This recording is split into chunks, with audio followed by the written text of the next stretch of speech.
नमस्कार दोस्तों।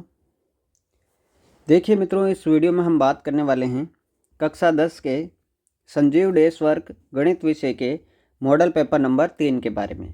इससे पहले हमने पहला और दूसरा मॉडल पेपर अपलोड कर दिया है और सभी विषयों की डेस वर्कों के सारे मॉडल पेपर आपको इस यूट्यूब चैनल पर हल करवाए जा रहे हैं। तो यदि आप चैनल पर नए हैं तो चैनल को सब्सक्राइब जरूर कर लीजिएगा। वीडियो पसंद आए तो वीडियो को लाइक और शेयर करना मत भूलिएगा। ये गणित विषय के डेस्क वर्क है और इसमें से आज हम जो हल करने वाले हैं वो है अपना मॉडल पेपर नंबर 3 और इसको पूरा कंप्लीट हल करेंगे ताकि यदि आपके स्कूल में भी प्री बोर्ड चल रहे हैं डेस्क वर्क के तो उसमें भी काम आएगा और बोर्ड एग्ज़ाम में तो ये बहुत ज़्यादा इम्पोर्टेंट है, काम आने वाला ही है। तो चलिए इसको शुरू करते हैं। चलिए सबसे पहले आपके वही एबीसीडी वाले प्रश्न, जिसमें पहला प्रश्न आपकी स्क्रीन पर आ चुका है। क्या कह रहा है? वह न्यूनतम संख्या जिसे √27 को गुणा करने पर एक प्राकृत संख्या प्राप्त होती है वह कौन सी है? देखिए बिल्कुल इजी प्रश्न है। क्या कह रहा है देखिए, गुणा करने पर एक प्राकृत संख्या प्राप्त होती है, वह कौन सी है? तो यहाँ पर जो पहले का राइट आंसर हो जाएगा वो हो जाएगा √3। बी ऑप्शन आपका करेक्ट आंसर हो जाएगा बे। ठीक है ना। देखिए 27 √27 को √3 से गुणा करेंगे तो ये हो जाएगा 81 और 81 का हो जाएगा 9। ठीक है, बाकी इनमें से किसी से भी गुणा करोगे तो इसका रूट का मान निकलेगा नहीं, इसलिए यहाँ पर जो राइट आंसर रहेगा वो रहेगा आपका √3। अगला है, यदि पूर्णांक x व 18 का एलसीएम 36 है तथा एचसीएफ 2 है तो x का मान ज्ञात कीजिए। देखिए दो संख्याओं का गुणनफल यानी कि x × 18 बराबर इनका एलसीएम गुणा एचसीएफ, एलसीएम 36 एचसीएफ 2, तो x का मान आ जाएगा, यहाँ से 18 कट के यहाँ आ जाएंगे तो 18 दूना 36, 2 दूनी 4, x बराबर क्या आ जाएगा भाई? 4 आ जाएगा। तो यहाँ पर दूसरे का जो राइट आंसर रहेगा वो रहेगा ऑप्शन नंबर दे, 4 यहाँ पर राइट आंसर रहेगा। अगला तीसरा प्रश्न क्या कह रहा है कि y बराबर px का ग्राफ में शून्यकों की संख्या। देखिए x अक्ष को कितनी बार काट रही है, ये लाइन ऐसे जाकर यहाँ जा रही है तो इस x अक्ष को यहाँ पर काट रही है एक बार, इसलिए शून्यकों की संख्या कितनी हो जाएगी? 1 हो जाएगी। शून्यकों की संख्या क्या हो जाएगी? 1 हो जाएगी। पहला ऑप्शन करेक्ट आंसर रहेगा। अगला क्या कह रहा है? रेखिक समीकरण युग्म 9x + 3y + 12 = 0, 18x + 6y + 24 = 0 के हल किस प्रकार के होंगे? तो देखिए इनका a1/a2, b1/b2, c1/c2 निकालेंगे। तो यहाँ पर देखिए a1 9 है और ये 18 है, तो 9/18 का मतलब 1/2 हो गया। यहाँ पर b1 3 है, b2 6 है, 3/6 का मतलब 1/2 हो गया।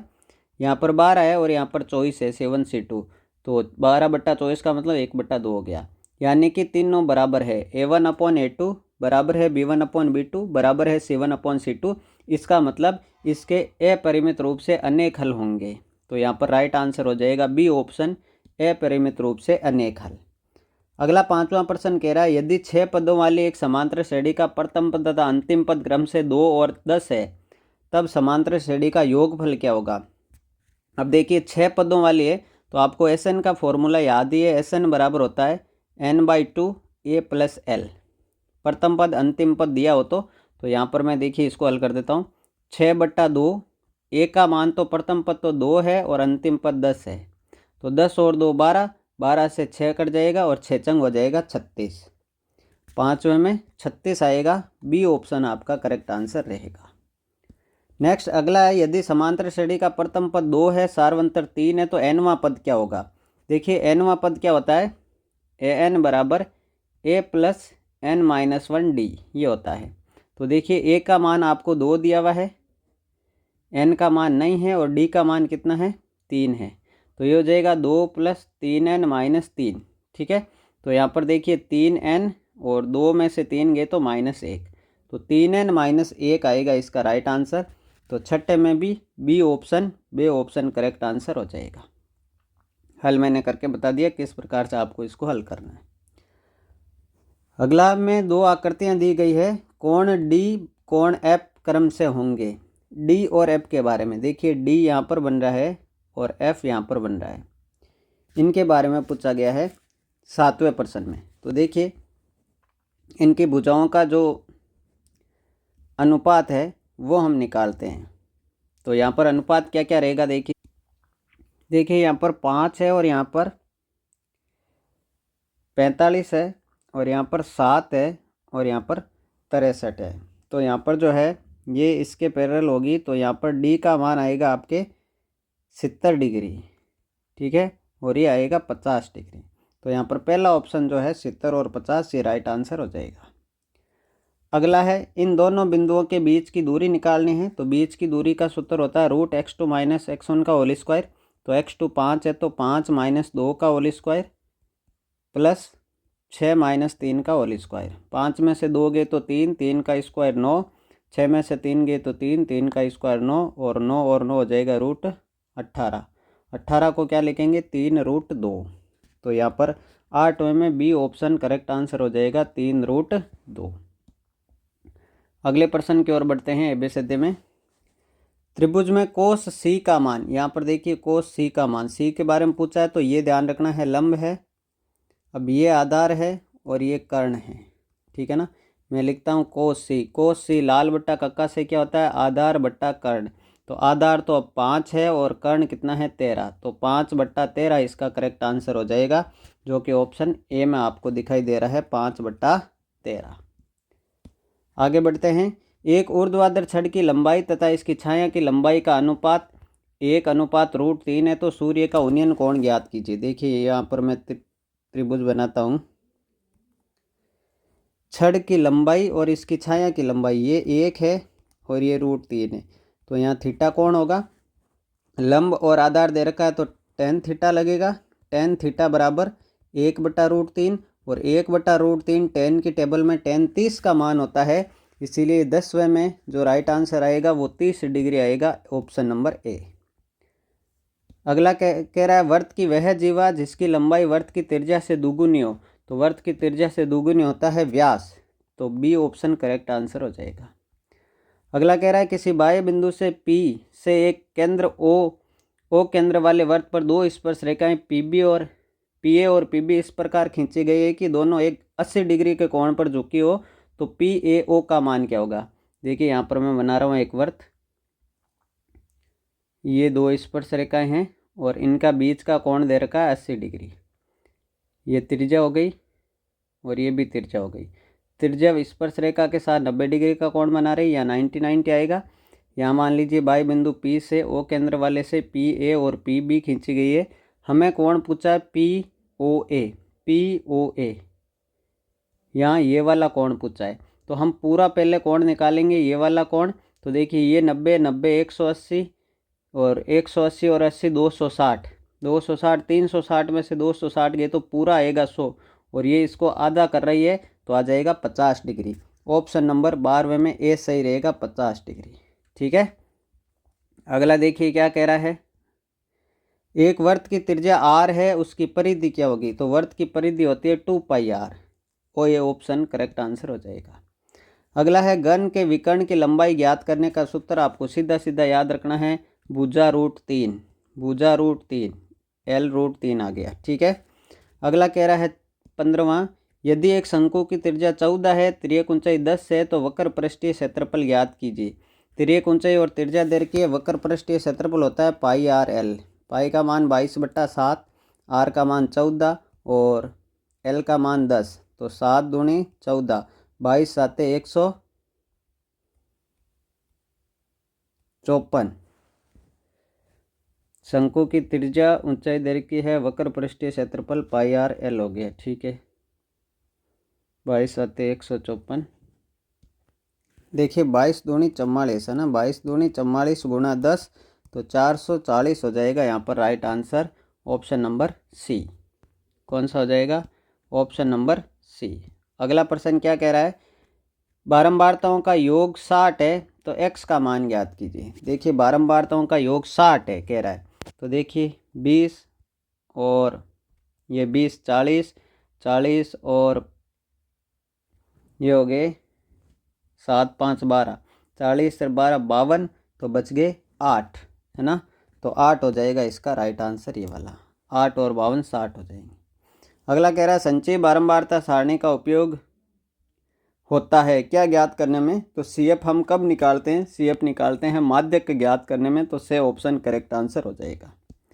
अगला कह रहा है 18वां, यदि PA घटना A के होने की प्रायिकता को दर्शाता है तो यहाँ पर कौन सा कथन सही रहेगा। तो देखिए प्रायिकता जो है वो 0 से छोटी, 1 से छोटी या उसके बराबर हो सकती है और 0 से बड़ी या उसके बराबर हो सकती है। तो ये कथन आपका करेक्ट आंसर रहेगा ऑप्शन नंबर से।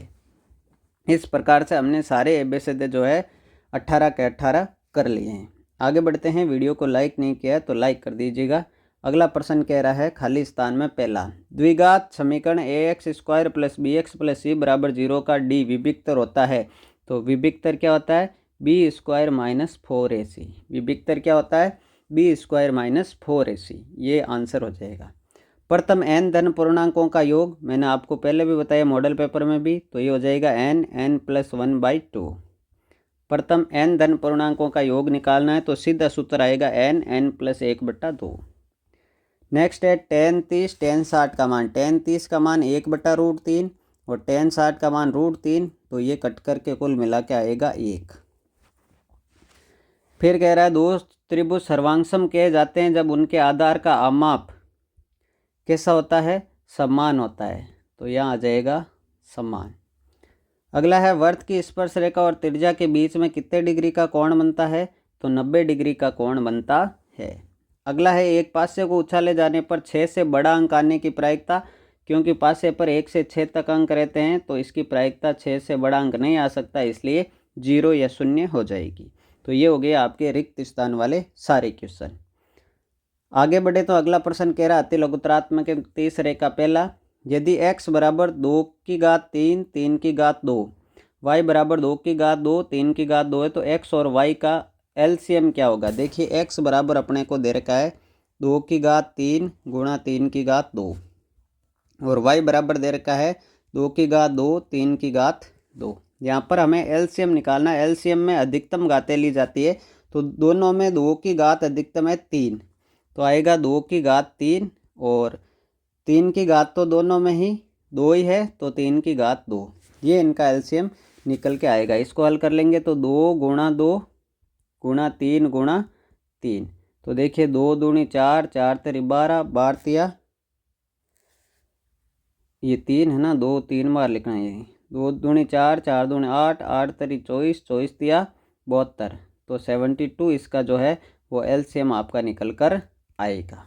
चलिए नेक्स्ट प्रश्न कह रहा है √2 और √3 के बीच में एक परिमेय संख्या ज्ञात कीजिए। तो देखिए प्यारे विद्यार्थियों, √2 का मान होता है 1.414, ये आपको याद होना चाहिए।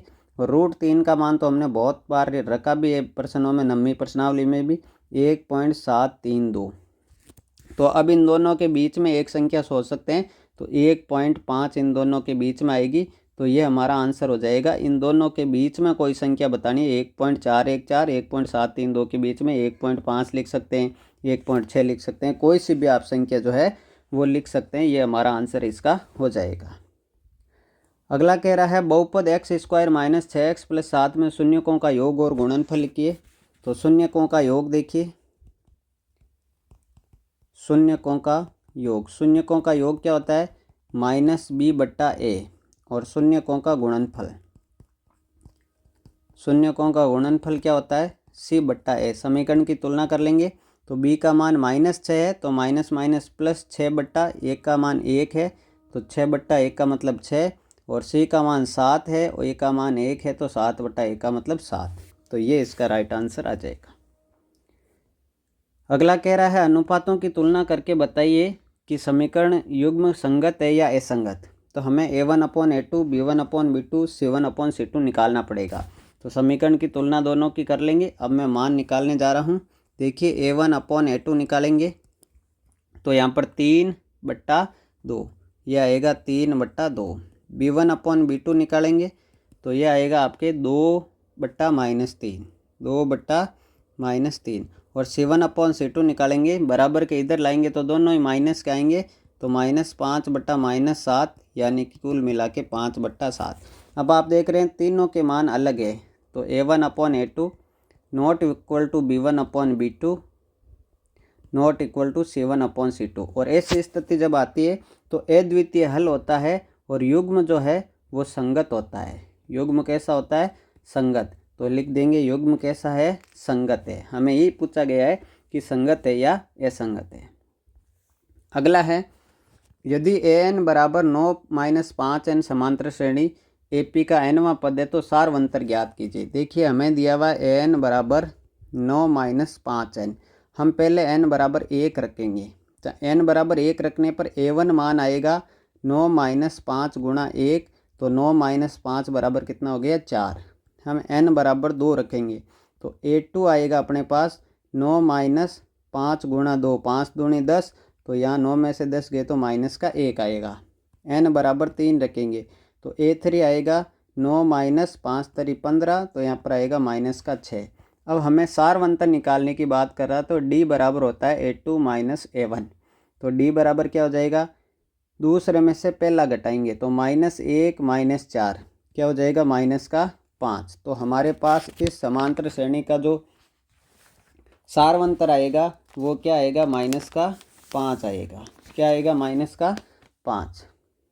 अगला देखिए क्या कह रहा है, यदि बिंदु k,2 3,4 के बीच की दूरी √8 है तो k का मान ज्ञात कीजिए। देखिए दूरी सूत्र का प्रयोग करेंगे तो ये लीजिए x2 - x1 यानी कि यहाँ पर लिख देंगे k-3 का होल स्क्वायर प्लस 2 - 4 का होल स्क्वायर बराबर में √8, क्योंकि बीच की दूरी दी हुई है तो दोनों तरफ वर्क करेंगे तो अंडर से अंडर हट जाएगा। तो इसका जब वर्क करेंगे तो ये हो जाएगा k² - 6k प्लस 9 और प्लस 2 में से 4 गए तो 2 का स्क्वायर हो जाएगा 4 बराबर में कितना है? 8 है। तो ये क्या बनेगा? k² - 6k और प्लस 9 और 4 13, और ये इधर आ जाएगा माइनस का 8 बराबर 0। ये इस प्रकार से बनेगा। या इसको ऐसे भी कर सकते हैं, हम वर्ग नहीं खोलें तो भी हल हो सकता है। देखिए कैसे, क्या बना हमारे पास k-3 का होल स्क्वायर और प्लस 2 का वर्ग 4 बराबर रूट नहीं, ये बच गया 8। तो हम क्या कर सकते हैं, इस 4 को इधर भेज सकते हैं ना, 4 को इधर भेज दें तो क्या बनेगा भाई? k-3 का होल स्क्वायर है ना, k-3 का होल स्क्वायर बराबर में बच गया ये 4। तो इधर से स्क्वायर हटाएंगे तो इधर अंडर रूट लग जाएगा, तो k-3 बराबर आ गया आपका +-2। तो k बराबर आ जाएगा +-2 और ये प्लस का 3। तो k बराबर यहाँ प्लस लेंगे तो 3 और 2 5 आ सकता है, k बराबर यहाँ माइनस लेंगे तो 1 आ सकता है। तो 1 और 5 इसका राइट आंसर बन गया। नेक्स्ट, यदि साइन थीटा बराबर 1/2 है तो 1 - 2 sine square theta upon sine theta की वैल्यू हमें ज्ञात करनी है। अब हमें क्या करना है? थीटा का मान रखना है। देखिए 1 की जगह 1 - 2 साइन स्क्वायर थीटा, थीटा की वैल्यू कितनी है? 1/2। तो यहाँ पर मैं 1/2 का स्क्वायर कर देता हूँ। साइन थीटा की वैल्यू दे रखी है, देखिए वापस लिखते हैं इसको। 1 माइनस साइन थीटा की वैल्यू दे रखी है 1, तो 2 की जगह 2 साइन स्क्वायर थीटा यानी 1/2 का स्क्वायर कर दिया, और बट्टे में साइन थीटा 1/2 दे ही रखा है। तो 1 - 2 इंटू 1/2 का वर्ग 1/4 हो गया, और नीचे 1/2 चल ही रहा है। तो 2 से कितनी बार? 2 बार कट गया, तो ऊपर बचा 1 - 1/2 अपॉन 1/2। यहाँ एलसीएम लेके हल करेंगे तो 2 एलसीएम आया तो 2 - 1 और बट्टे में 1/2। तो यहाँ 1/2 बट्टा 1/2 है ना, ये पूरा कट कुटा के 1 हो जाएगा। तो थीटा इसका मान क्या आ जाएगा? 1 आ जाएगा, है ना। थीटा की जगह वैल्यू रखते ही मान क्या आ गया? 1 आ गया। आगे बढ़ते हैं, क्या कह रहा है अगला प्रश्न, यदि एक बिंदु T से O केंद्र वाले वृत्त पर TA और TB स्पर्श रेखाएं 70 डिग्री के कोण पे है तो कोण AOB ज्ञात कीजिए। देखिए ये एक वृत्त है,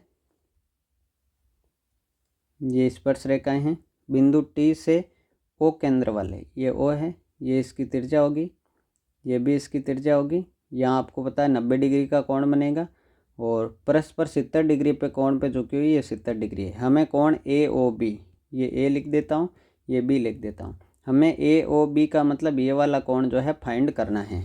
आपको पता है कि एक चतुर्भुज बन रहा है, क्या लिख देंगे, चतुर्भुज टी ए ओ बी में, और चतुर्भुज के चारों कोणों का योग 360 डिग्री होता है।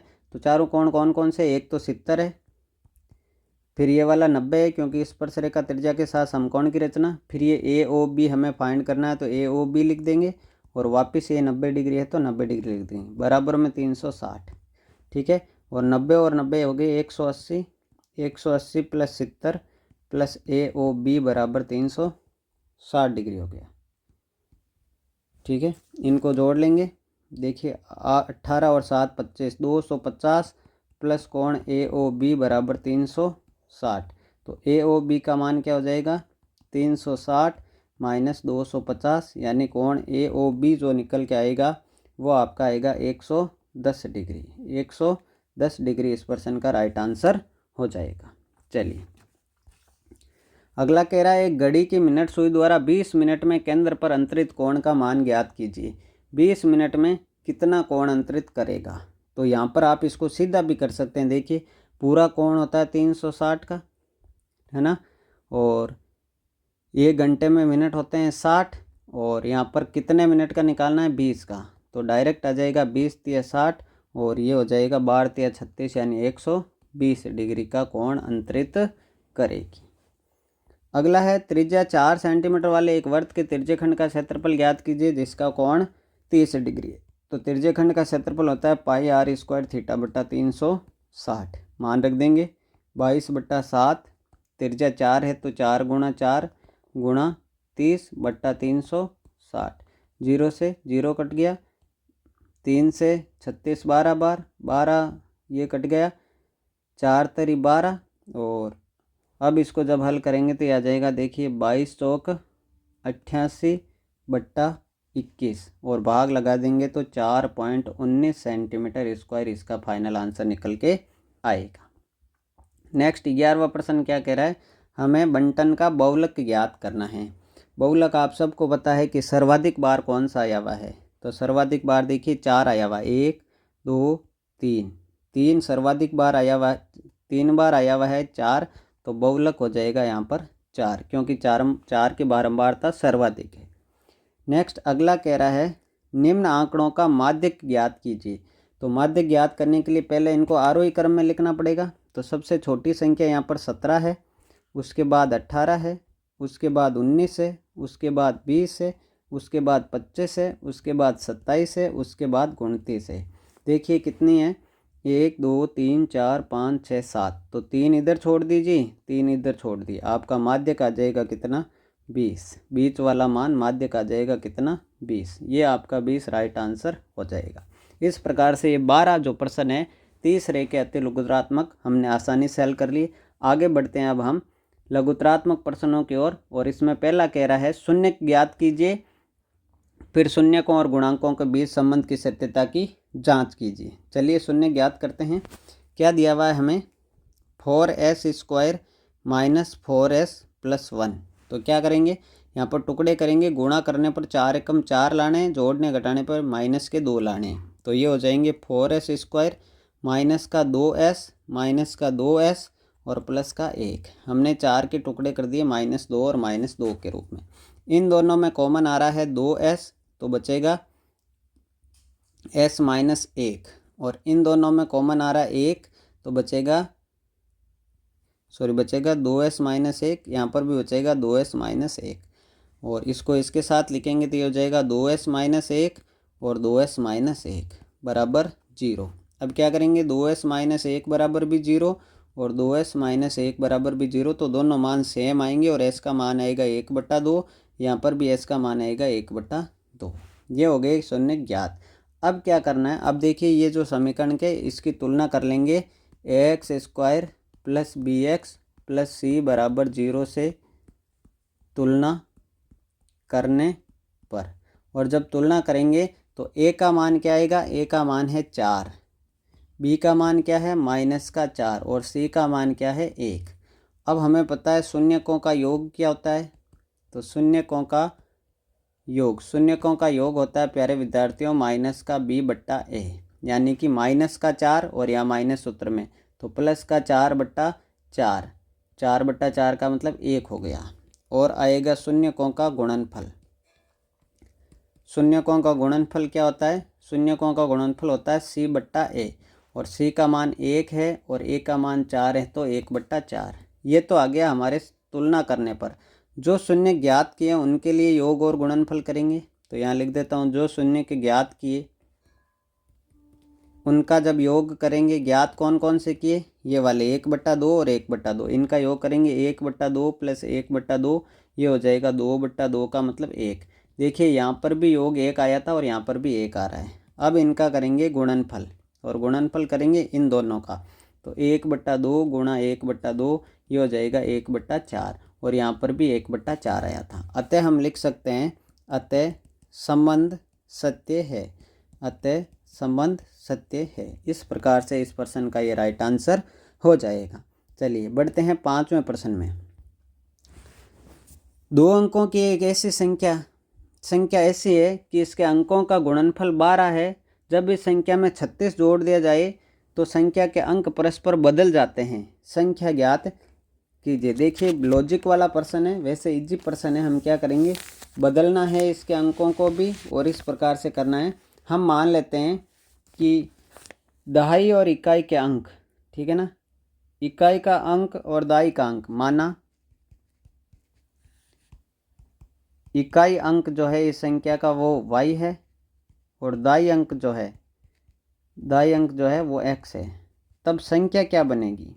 तब संख्या बनेगी 10x प्लस y, क्योंकि दाई को 10 से गुणा करना है, ये संख्या बन गई। ठीक है। अब प्रश्न अनुसार क्या कह रहा है? प्रश्न अनुसार कह रहा है इसके अंकों का गुणनफल 12 है। अंक कौन से हैं? x गुणा y बराबर दिया हुआ हमें 12। x गुणा y हमें दिया हुआ है कितना? 12। तो यहाँ पर मान रख देते हैं, ठीक है ना, x का मान रख देते हैं। देखिए x का मान क्या है? संख्या क्या है? x गुणा y बराबर 12। तो हम इसको क्या लिख सकते हैं? देखिए अगली कंडीशन क्या कह रहा है कि जब इस संख्या में 36 जोड़ दें, इस वाली संख्या में ना, इसको मैं समीकरण 1 लिख रहा हूँ अभी, 36 जोड़ दें तो 10x प्लस वाई प्लस 36 जोड़ें, तब ये कह रहा है संख्या के अंक बदल जाते हैं। तब संख्या ये नहीं बनेगी, ये उल्टी बन जाएगी, 10y प्लस x हो जाएगी। अब इसको हल करते हैं। देखिए 10x है और यहाँ x है, ये इधर आएगा तो ये 10 में से x गया तो 9x हो गया, और ये इधर y आएंगे तो माइनस के हो जाएंगे तो माइनस का 9y हो गया, और 36 को उधर भेजेंगे तो माइनस के 36 हो जाएंगे। ये समीकरण पूरा 9 से कट रहा है तो x माइनस वाई और 9 चौक 36 यानी माइनस के 4, या इस y को इधर भेजो तो x का मान जो आएगा वो आएगा y प्लस का और माइनस का 4। ये आ गया समीकरण नंबर 2। अब इस समीकरण 2 से x का मान मैं यहाँ पुट कर देता हूँ, देखो आंसर आ जाएगा। कैसे? x का मान क्या लिखूँ? y minus 4। ये लीजिए y माइनस 4, और ब्रैकेट के बाहर भी y है, बराबर में कितना है? 12। y को y से गुणा करेंगे तो y स्क्वायर, 4 को y से गुणा करेंगे तो 4y, और ये 12 इधर आए तो माइनस के 12 बराबर 0। द्विघात समीकरण बन गया। तो माइनस के 4 जोड़ने घटाने पर और 12 गुणा करने पर लाने हैं तो संख्या हो जाएगी y स्क्वायर माइनस का 6y और प्लस का 2y और माइनस का 12 बराबर 0। तो यहाँ कॉमन y आ रहा है तो y माइनस 6 बचेगा, यहाँ कॉमन 2 आ रहा है तो y माइनस 6 बचेगा, बराबर में 0। एक तो बन गया y प्लस 2 और एक बन गया y माइनस 6 बराबर 0। तो y बराबर यहाँ से 0 रखेंगे तो माइनस का 2 आएगा और y बराबर 6 आएगा। इसको छोड़ देते हैं, y का मान 6 है। अब देखिए y का मान जब 6 है तो x का मान क्या रहेगा? ये कह रहा है गुणनफल 12 है, तो सीधा सीधा x का मान क्या रहेगा? 2, क्योंकि 6 दूनी 12। अब संख्या क्या बनेगी? संख्या हमारी थी 10x प्लस वाई, तो 10x यानी 10 दूनी 20 और y का मान 6 है तो 20 और 6 26। तो संख्या हमारी जो निकल के आएगी वो आएगी प्यारे विद्यार्थियों 26। चलिए इसको भी हमने आसानी से हल कर लिया। वीडियो को लाइक नहीं किया तो लाइक आप ज़रूर कर दें। अगला प्रश्न क्या कह रहा है? देखिए पदों की संख्या ज्ञात कीजिए। इसमें पदों की हमें क्या ज्ञात करनी है? संख्या। तो देखिए यहाँ पर a का मान 10 है, d का मान 7 में से 10 गए तो माइनस का 3 है, और an का मान माइनस का 32 है। तो तो हमें पद निकालने हैं। तो ए एन का फॉर्मूला ए एन बराबर ए प्लस एन माइनस 1 डी से निकाल लेंगे। ए एन का मान माइनस का 32 है, ए का मान 10 है, एन का मान निकालना है और डी का मान माइनस का 3 है। तो माइनस का 32 बराबर 10, ये हो जाएगा माइनस का 3n माइनस माइनस प्लस का 3। माइनस का 32, 10 में 10 और 3 हो गए आपके 13 और माइनस का 3n। माइनस का 32 और 13 इधर आए तो ये भी माइनस के हो गए बराबर माइनस का 3n। 13 और 32 हो गए माइनस के 45 बराबर माइनस का 3n। माइनस से माइनस कैंसिल आउट, n बराबर 45/3 और 15 थी 45, यानी n का मान आ गया कितना 15। तो इस श्रेणी में कितने पद है? टोटल 15 पद है। चलिए 7वां प्रश्न देखते हैं। हमें सिद्ध करना है बी एफ बट्टा एफ ई बराबर बी ई बट्टा ई सी, जिसमें डी पैरेलल ए सी है और डी ए पैरेलल ए ई है। बिल्कुल आधारभूत समानुपातिकता प्रमेय हम लगाएंगे। पहले त्रिभुज ए बी सी को देखिए, मैं यहाँ लिख देता हूँ त्रिभुज ए बी सी में। त्रिभुज ए बी सी में देखिए डी ई पैरेलल ए सी दे रखा है, तो क्या हो जाएगा बी डी बट्टा डी ए। क्या लिख रहा हूँ? बी डी बट्टा डी ए बराबर हो जाएगा क्या? बी ई बट्टा ई सी। ये लीजिए बी ई बट्टा ई सी। इस प्रकार से ये मैंने लगा दिया। अब मैं त्रिभुज ले रहा हूँ A B E. A B E का मन रहा, देखिए ए बी ई, ये छोटा वाला मैं हाईलाइट कर देता हूँ, ए बी ई ये छोटा वाला। वापस वही बनेगा बी डी बट्टा डी ए। क्या बनेगा? बी डी बट्टा डी ए बराबर ये बनेगा बी एफ बट्टा एफ ई। बी एफ बट्टा एफ ई। तो देखिए ये दोनों सेम है, ये दोनों सेम है, तो ये वाले दोनों भी सेम हो जाएंगे। तो एक समीकरण 1 और 2 से क्या बन जाएगा? बी ई बट्टा ई सी बराबर बी एफ बट्टा एफ ई। और ये हमें लाना है, देखिए B F F E, B F F E, B E और ई सी, बी ई सी। इस प्रकार से ये आधारभूत समानुपातिकता प्रमेय से हल कर दिया हमने आसानी से। ठीक है, आधारभूत समानुपातिकता प्रमेय का प्रश्न आपके परीक्षा में आएगा, इस बात की आप गांठ बांध लें। चलिए 8वां प्रश्न देखते हैं। ये कह रहा है वाई एक्स किस अनुपात में विभाजित करता है, ज्ञात कीजिए। अनुपात निकालना हमें केवल, तो यहाँ पर मैं एक बना देता हूँ डायग्राम। ए के मान लीजिए 5 और -6 है, और बी के निर्देशांक हमें दे रखे हैं -1 और -4। यहाँ पर बिंदु पी वाई एक्स पूछा है, वाई एक्स पर एक्स का मान 0 और वाई का मान होगा ही होगा, और हम मान लेंगे कि ये के अनुपात 1 के अनुपात में विभाजित करता है। तो हमें पहले एक्स वाला सूत्र लगाना पड़ेगा भाई। क्या लिखेंगे? पी का एक्स निर्देशांक। क्यों लगा रहे हैं? क्योंकि हमारे पास यहाँ वाई का भी मान नहीं, के का भी मान नहीं, इसलिए वाई वाला हम नहीं लगा सकते। तो एक्स बराबर क्या होता है? m1x2 प्लस m2x1 बट्टा m1 प्लस m2। इससे हमारे पास अनुपात आ जाएगा।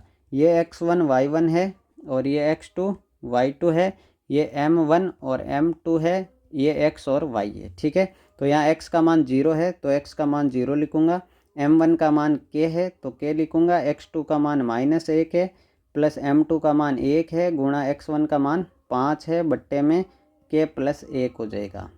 तो k प्लस 1 इस 0 से गुणा होके पूरा ये 0 हो जाएगा मामला। k का -1 से गुणा यानी माइनस का k और प्लस का 5। k को इधर भेजेंगे तो प्लस का हो जाएगा, k बराबर आ जाएगा 5। तो हमने माना था k अनुपात 1, यानी उत्तर आ जाएगा 5:1। ये किस अनुपात में विभाजित करता है? 5:1 के अनुपात में विभाजित करता है। चलिए अगला कह रहा है 4 cot square 45 minus sec square 60 minus sine square 60 का मान ज्ञात कीजिए। सारणी से सीधा मान रखना है। देखिए 4 की जगह मैं लिख रहा हूँ 4, कोट 45 का मान 1 होता है तो 1 का स्क्वायर, सेक 60 का मान होता है 2 तो 2 का स्क्वायर, और साइन 60 का मान होता है √3/2, इसका भी कर देंगे स्क्वायर। तो इसको हल कर लेंगे। 4 एकम 4, 2 का वर्ग 4, और यहाँ √3 का वर्ग तो हो जाएगा 3, और यहाँ हो जाएगा 4।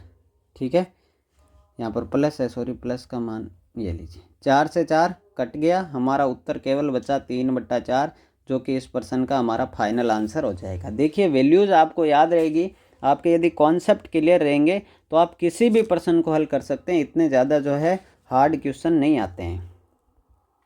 अगला प्रश्न देखिए, आकृति में एक्स पी और एक्स क्यू, ये रहा एक्स पी और एक्स क्यू, केंद्र ओ वाले वृत्त पर एक्स से खींची गई स्पर्श रेखाएं तथा ए बी वृत्त के बिंदु आर पर स्पर्श रेखा है। ए बी वृत्त के बिंदु आर पर ये क्या है, एक स्पर्श रेखा है। सिद्ध कीजिए x A plus A R बराबर x B plus B r. कैसे हल करना है, क्योंकि हमें पता है कि वृत्त के बाह्य बिंदु से खींची गई स्पर्श रेखाएं बराबर होती है, तो हम लिख सकते हैं कि एस एक्स पी बराबर एक्स क्यू। वृत्त के बाह्य बिंदु से स्पर्श रेखाएं बराबर होती है, तो क्या लिख सकते हैं, एक्स पी बराबर एक्स क्यू। ये मैंने लिखा एक्स पी बराबर एक्स क्यू। अब देखिए एक्स पी को मैं क्या लिख सकता हूँ, X A plus A P. X P को क्या लिख सकता हूँ, दो भागों में एक्स ए प्लस एक्स पी। और एक्स क्यू को क्या लिख सकता हूँ, X B plus B Q, है ना, X B plus B Q. अब देखिए बिंदु बी से खींची गई स्पर्श रेखाएं बी क्यू और बी आर है। बी से स्पर्श खींची गई है, देखिए बी क्यू और कौन सी है, बी आर। इन दोनों की लंबाई भी बराबर होगी, तो मैं लिख देता हूँ बिंदु बी से स्पर्श रेखाएं कौन सी है, बी क्यू और बराबर हो जाएगी बी आर। बी क्यू के बराबर में हो गई बी आर। चलिए अब देखिए ऊपर वाले को सबसे पहले इसको समीकरण नंबर मैंने 1 दे दिया और इसको मैंने क्या दे दिया, 2 दे दिया। इस प्रकार ए से पी देखिए ए पी और ए आर बराबर हो जाएगी, ए पी बराबर ए आर। ये हो गया समीकरण नंबर 3। 1 2 3 को देखिए, बी क्यू की जगह और इनके मान रखने हैं केवल, तो ये हो जाएगा X A plus A R बराबर हो जाएगा X B plus B R. X Q की जगह मैंने क्या लिख दिया है, ये देखिए एक्स पी की जगह मैंने क्या लिख दिया है,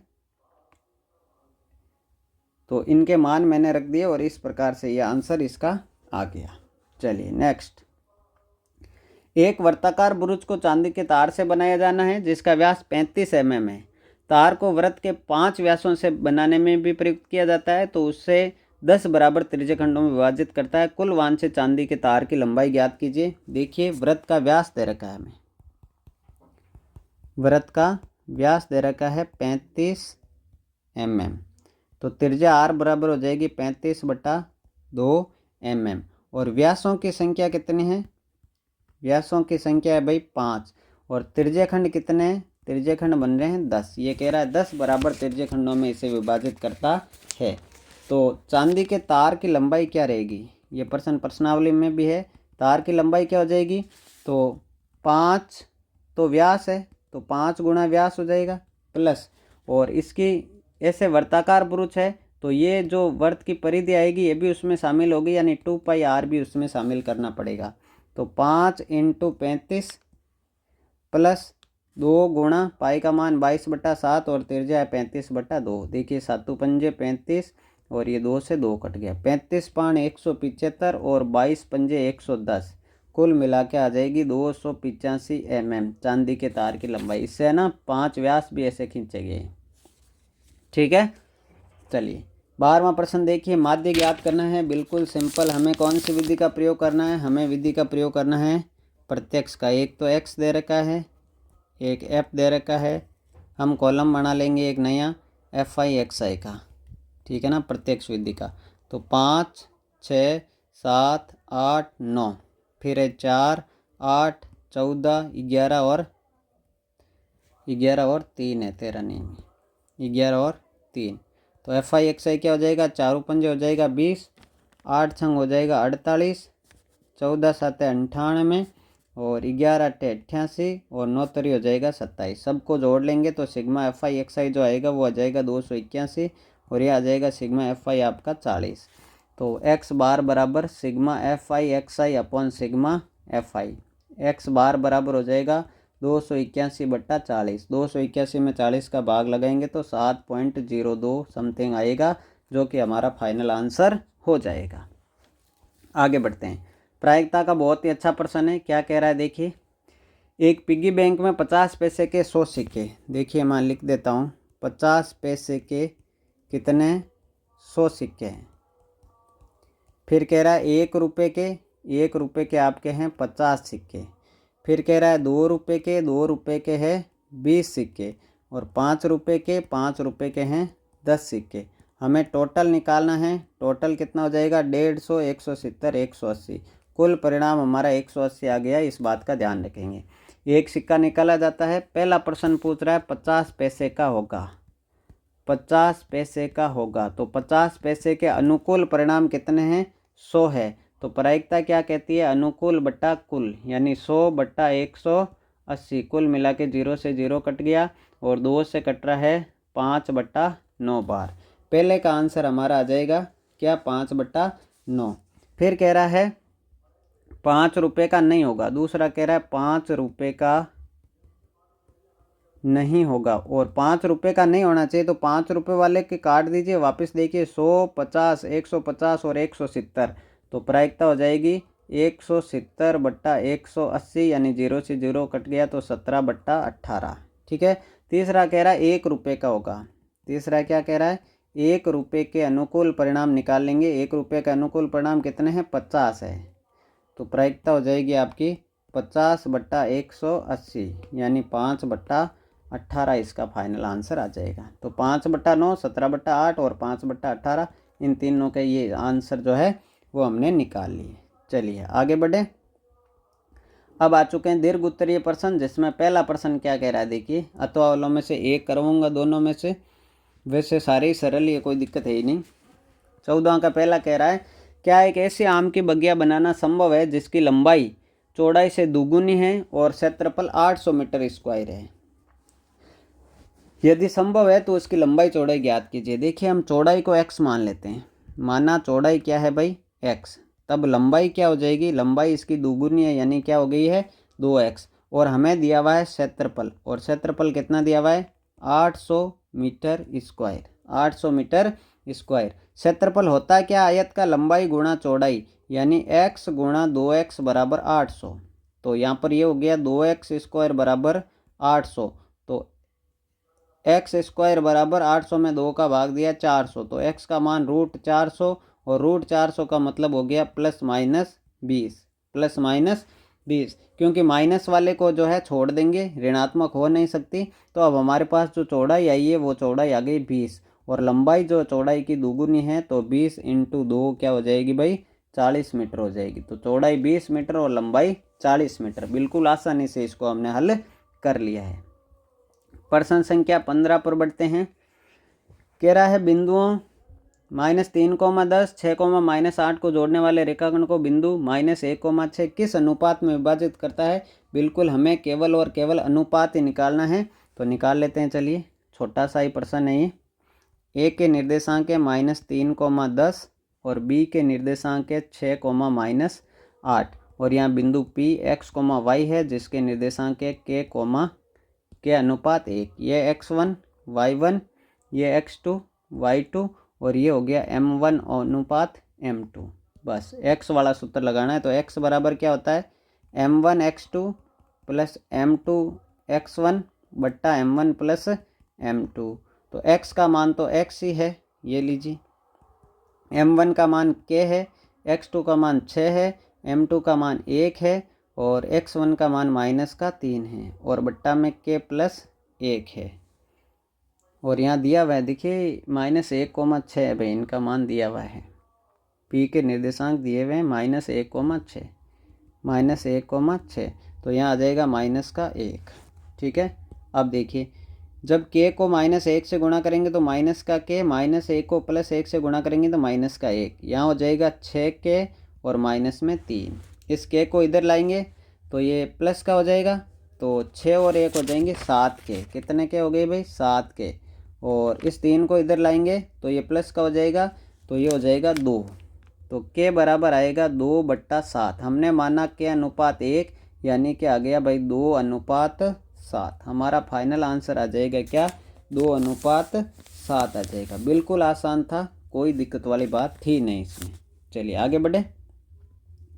अगला जो प्रश्न है वो सिद्ध करने वाला है। कौन सा है भाई? सिद्ध करने वाला है। तो सिद्ध करने वाला, ऊपर वाला सिद्ध करने वाला और नीचे वाले में तो केवल सीधे सीधे मान ही रखने हैं, तो आप मान वाला कर लेंगे, मैं सिद्ध करने वाला करवा देता हूँ। हमें क्या दिया हुआ है वो देखो, हमें LHS में क्या दिया हुआ है हमें क्या, sine square theta cos theta plus cos cube theta plus tan theta और साइन थीटा। ये पहले कभी किसी ज़माने में 9th क्लास की जो ट्रिग्नोमेट्री आती थी 9th क्लास में, अब तो हट गई है, उसमें ये प्रश्न हुआ करता था। बहुत अच्छा प्रश्न है, आपको ऐसे प्रश्नों की प्रैक्टिस करनी चाहिए और ऐसे प्रश्न जो है आप लोगों को आने चाहिए। तो अब देखिए इसमें क्या करेंगे, इसमें हमें क्या करना है, इन दोनों टर्म में कॉमन क्या आ रहा है, देखिए कोस थीटा कॉमन आ रहा है। जब यहाँ से कोस थीटा बाहर गया तो अंदर क्या बचा, साइन स्क्वायर थीटा, और यहाँ कोस क्यूब था, एक बार चला गया तो बच गया साइन स्क्वायर थीटा, और प्लस टेन को क्या लिखेंगे, टेन को लिखेंगे साइन बट्टा कोस, और यहाँ पर क्या है गुणा में साइन थीटा। तो देखिए कोस थीटा का कोस थीटा, और आपको पता है कि sine square theta plus cos square theta की वैल्यू 1 होती है, तो ये पूरा टर्म जो है गायब हो गया है। प्लस साइन का साइन से गुणा हो गया साइन स्क्वायर थीटा, और अपॉन में क्या है कोस थीटा। अब इन दोनों का एलसीएम आ जाएगा क्या, कोस थीटा। जब यहाँ एक ले लेंगे तो एलसीएम कोस थीटा, कोस का कोस से गुणा हो गया cos square theta plus sine square का 1 से गुणा साइन स्क्वायर थीटा, और वापस ऊपर sine square plus cos square की वैल्यू 1 आ गई है, तो 1 बट्टा कोस, और 1 बट्टा कोस प्यारे विद्यार्थियों क्या होता है, सेक थीटा होता है, जो कि हमारा RHS में आपको दिख रहा है। सेक थीटा ही हमें लाना है। बिल्कुल आसान तरीके से जो है हमने इस प्रश्न को क्या कर लिया है, हल कर लिया है, कोई दिक्कत नहीं है। 17वां प्रश्न कह रहा है माध्यक ज्ञात कीजिए। ऊपर वाले में माध्यक है और निचले वाले में भी माध्यक है। निचले वाले में ए वर्गीकृत आंकड़ों का है, ऊपर वाले में वर्गीकृत आंकड़ों का है। मैं ऊपर वाला करवा देता हूँ। देखिए एक्स और एफ उतार लेते हैं, एक्स और एफ उतार लेते हैं। एक्स का मान क्या है, देखिए भाई 20 है, उसके बाद में 25 है, उसके बाद में 28 है, उसके बाद में 29 है, उसके बाद में 33 है, उसके बाद में 38 है, उसके बाद में 42 है, और उसके बाद में 43 है। और इसकी बारंबारता है आपके क्या, 6, 20, 24, 28, 15, 4, 2 और 1। अब हमें कॉलम बनाना है किसका, CF का। किसका कॉलम बनाना है, CF का। तो 6 का 6 आ जाएगा, 20 और 6 हो जाएंगे 26, 26 और 6 हो जाएंगे 50, 26 और 24 50, 50 और 28 हो जाएंगे 78, 78 और 15 हो जाएंगे 93, 93, 4 97, 2 99 और 1 100। ठीक है ना, n का मान 100 आया। अब हमें करना है n/2 यानी 100/2 यानी 50 से ठीक बड़ी CF। 50 से ठीक बड़ी CF इस कॉलम में देख रहे हैं आप 78 है, और 78 के मान जस्ट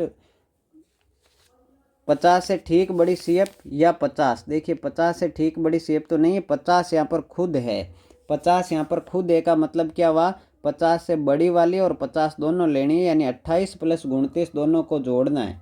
50वां प्रेक्षण 28 है और 51वां प्रेक्षण 29 है, तो 28 प्लस 29/2 राशियों का योग बटा राशियों की संख्या, ऐसे करना है माध्य का ना, बीच वाला मान आएगा, तो दोनों को जोड़ेंगे तो ये आएगा आपके 28.5। इसका माध्य कितना रहेगा, 28.5। वेरी इंपॉर्टेंट पर्सन, इसको याद कर लेना भाई, ढंग से देख लेना इसको, और वर्गीकृत आंकड़ों का आप कर लेंगे खुद, आसानी से हो जाएगा। चलिए अगला फिर आ चुका आपके क्या, 9वीं प्रश्नावली से सवाल। तो 9वीं प्रश्नावली से सवाल आया है, देखिए हमें क्या करना है, कौन सा हम करेंगे वो बता देता हूँ आपको। इजी वाला या हार्ड वाला मैं करवा देता हूँ, इजी वाला आप कर लेना। चलिए ऊपर वाला क्या कर रहा है, धरती पर एक मीनार ऊर्ध्वाधर खड़ी है। ये चित्र जो है नीचे वाले का दे रखा है, इसका ये चित्र है ना, हमें नया चित्र बनाना है। मीनार की ऊंचाई को मैं क्या मान लेता हूँ, h मान लेता हूँ। मीनार की ऊंचाई हमें ज्ञात करनी है, h मीटर। मीनार के तल बिंदु से 15 मीटर दूरी पर है ना, धरती के एक बिंदु से मीनार के तल बिंदु से 15 मीटर दूरी पर, यहाँ 15 मीटर ये दे रखा है। और मीनार के शिखर का उन्नयन कोण 60 डिग्री है। ये लीजिए यहाँ पर मीनार के शिखर का उन्नयन कोण क्या बना देंगे, 60 डिग्री बना देंगे। मीनार की ऊंचाई ज्ञात कीजिए। त्रिभुज बना लिया ABC, तो बिल्कुल सरल है। समकोण त्रिभुज ABC में, समकोण त्रिभुज ABC में tan 60 डिग्री बराबर h/15। tan 60 का मान √3 बराबर h/15, तो h का मान आ गया 15 √3। 3 मीटर। मीनार की ऊंचाई क्या आ गई भाई 15√3 मीटर। ठीक है। दूसरे में देखिए मैं बता देता हूँ, इस वाले में क्या करना है, इसको आप x मान लेंगे, है ना, और इसको आप h मान लेंगे। हमें h का मान ज्ञात करना है। पहले x का मान निकालेंगे, एक बार ये वाला त्रिभुज ले लेंगे और एक बार ये बड़ा वाला ले लेंगे। दोनों में tan थीटा लगाना, आप इसको करके प्रैक्टिस करना ज़रूर। फिर आ जाते हैं 19वें प्रश्न में। 19वां प्रश्न क्या कह रहा है, 19वें में देखिए दोनों ही सरल है, वैसे मैं आपको दोनों बता देता हूँ कैसे कैसे करना है। पहला क्या कह रहा है, एक खिलौना त्रिज्या 3.5 सेंटीमीटर वाले एक शंकु के आकार का जो उसी त्रिज्या वाले एक अर्धगोले पर अध्यारोपित है। इस खिलौने की संपूर्ण ऊंचाई यह है, तो खिलौने का संपूर्ण पृष्ठीय क्षेत्रफल ज्ञात करना है। तो दोनों को जोड़ना है, शंकु का वक्र पृष्ठीय क्षेत्रफल प्लस अर्धगोले का पृष्ठीय क्षेत्रफल। देखिए इसका चित्र ऐसे बनेगा, ये एक अर्धगोला है ये वाला, और इसके ऊपर एक शंकु अध्यारोपित है ये वाला। ठीक है ना, तो अर्धगोले का प्लस शंकु का, दोनों को वक्र पृष्ठीय क्षेत्रफलों को हमें जोड़ना है। ठीक है, और नीचे वाला देखिए, नीचे वाला कर लेते हैं हम लोग। चलिए ऊपर वाला कर लेते हैं, हम चित्र बन ही गया है। नीचे वाले में कुछ भी नहीं करना भाई, घनाकार ब्लॉक है, तो ये देखिए एक घनाकार ब्लॉक बना देता हूँ जिसके ऊपर एक अर्धगोला अध्यारोपित है ना, इस प्रकार से अर्धगोला अध्यारोपित है। तो क्या करेंगे, घन का पृष्ठीय क्षेत्रफल प्लस अर्धगोले का पृष्ठीय क्षेत्रफल माइनस वृत्तीय भाग का क्षेत्रफल या गोले के इस अर्धगोले के आधार का क्षेत्रफल माइनस करना है। तो ऊपर वाले में देखिए क्या क्या मान दे रखे हैं, त्रिज्या ये दे रखा है, नीचे चित्र बना लेता हूँ इसका, ये लीजिए बढ़िया तरीके से इसको हल कर लेते। ये अर्धगोला है और ये शंकु है। ठीक है, तो हमें पहले निकालनी पड़ेगी शंकु की तिर्यक ऊंचाई। देखिए यहाँ शंकु की त्रिज्या दे रखे है, शंकु की त्रिज्या बराबर होगी अर्धगोले की त्रिज्या और 3.5 सेंटीमीटर दे रखी है। संपूर्ण खिलौने की ऊंचाई, संपूर्ण खिलौने की ऊंचाई दे रखी है हमें कितनी, 15.5। तो शंकु की ऊंचाई कितनी आ जाएगी, इसमें से ये 3.5 घट जाएगा ना, तो 15.5 माइनस 3.5 यानी कि 12 सेंटीमीटर। अब ये आ चुकी है हमारे पास खिलौने के संपूर्ण ये शंकु की ऊंचाई। वक्र पृष्ठीय निकालना है तो शंकु की हमें निकालनी पड़ेगी शंकु की तिर्यक ऊंचाई, और शंकु की तिर्यक ऊंचाई होती है एल, और एल होता है √r² प्लस h²। तो √r² यानी 3.5 का स्क्वायर और h² यानी 12 का स्क्वायर, ये निकालेंगे तो 3.5 का वर्ग हो जाएगा 12.25 और 12 का 144, तो ये हो जाएगा √156.25 जिसका मान आएगा 12.5। अब देखिए खिलौने का वक्र पृष्ठीय क्षेत्रफल क्या आएगा, एक तो आएगा शंकु का वक्र पृष्ठीय क्षेत्रफल प्लस अर्धगोले का पृष्ठीय क्षेत्रफल। शंकु का तो हो जाएगा πr/l और अर्धगोले का हो जाएगा 2πr²। बस मान रख दो 22/7। देखिए कॉमन ले लेते हैं, इसमें से कॉमन क्या आ रहा है, πr कॉमन आ रहा है। क्या कॉमन आ रहा है, πr कॉमन आ रहा है, तो अंदर बचा l प्लस 2r। तो πr यानी 22/7, r का मान 3.5 है दोनों के लिए, l का मान है 12.5 प्लस 2 गुणा 3.5, तो ये हो गया 22/7 गुणा 3.5 और ये हो गया 12.5 प्लस ये हो गया 7, तो ये हो गया भाई 22/7 गुणा 3.5 गुणा 12 और 7 कितना हो गए, 12 और 7 हो गए 19.5। जब आप इसको हल करेंगे तो फाइनल जो आंसर आएगा 214.5 सेंटीमीटर स्क्वायर। इस कैलकुलेशन को आप ज़रूर करें, कैलकुलेशन खुद से भी ट्राई करें ताकि आपके बोर्ड एग्ज़ाम में जब आप एग्ज़ाम देने बैठो तो आपके हाथ जिस प्रकार से मेरे हाथ चल रहे हैं उसी प्रकार से आपके भी हाथ फास्ट चले। चलिए अंतिम प्रश्न में आ चुके हैं। अंतिम प्रश्न में बहुलक ज्ञात करना और नीचे वाले में कल्पित से माध्य करना है। मैं बहुलक बता रहा हूँ यहाँ पे, ठीक है ना। देखिए बहुलक में मान देख लेते हैं पहले। सबसे ज़्यादा बारंबारता 30 है तो 30 वाले को हाईलाइट कर लेंगे। हमारे पास L का मान है कितना, 20। ये F0 है, ये F1 है, ये F2 है। तो F0 की वैल्यू कितनी है भाई, 20। F1 की वैल्यू है 30, F2 की वैल्यू है 25 और वर्ग अंतराल है किसका, 10 का। वर्ग अंतराल कितने का है भाई, 10 का है। मान रख दें। बहुलक का सूत्र बोलो जल्दी से मन ही मन में। बहुलक बराबर L plus F1 minus F0 बट्टा 2F1 minus F0 minus F2 गुणा एच। एल का मान कितना है भाई 20 प्लस F1 का मान है 30, F0 का मान है 20, 2 गुणा 30 माइनस 20 माइनस 25 गुणा 10 सारे मान रख दिए। तो 20 प्लस 30 में से 20 गए तो 10, 30 दूनी हो गया 60 और 60 में से 20 और 20 40 और ये 45 घट गए। गुणा में कितना चल रहा है 10 चल रहा है। तो 20 प्लस 10 60 में से 45 गए तो 15 गुणा 10 ये हो गया 20 प्लस 10 इंटू 10 100/15 और 20 100 में 15 का भाग लगाएंगे तो 6.6 बार जाएगा और 20 और 6 26.6 इस प्रश्न का फाइनल आंसर जो है आएगा। वो बहुलक भी हमने आसानी से कर लिया है। और अब जो है आप कल्पित माध्य विधि द्वारा इसका आंसर करके मुझे कमेंट बॉक्स में बताएंगे। तो इस लास्ट प्रश्न का आंसर आपको कमेंट बॉक्स में बताना है। तो मेरे प्यारे विद्यार्थियों, मेहनत लगती है, लगभग 1 घंटे का वीडियो हो चुका है और पूरा मॉडल पेपर मैंने हल करवा दिया है। और पूरे मॉडल पेपर जितने भी 10 इस डेस वर्क में मॉडल पेपर है वो, साथ ही एक्सीलेंट डेस वर्क के भी मॉडल पेपर आपको हल करवाऊंगा। तो चैनल पे नए हैं, पहली बार विजिट कर रहे हैं, चैनल को सब्सक्राइब कर लीजिए। आपको ये मॉडल पेपर पसंद आ रहे हैं कि नहीं आ रहे हैं, अच्छे अच्छे कमेंट करके मुझे बता दीजिए। देखिए हमने सारे प्रश्नों के हल जो है बिल्कुल आसानी से और बिल्कुल अच्छी तरीके से जो है हल कर लिए हैं। तो मेरे प्यारे विद्यार्थियों, मिलते हैं अगले वीडियो में। तब तक के लिए जय हिंद, जय भारत, थैंक यू।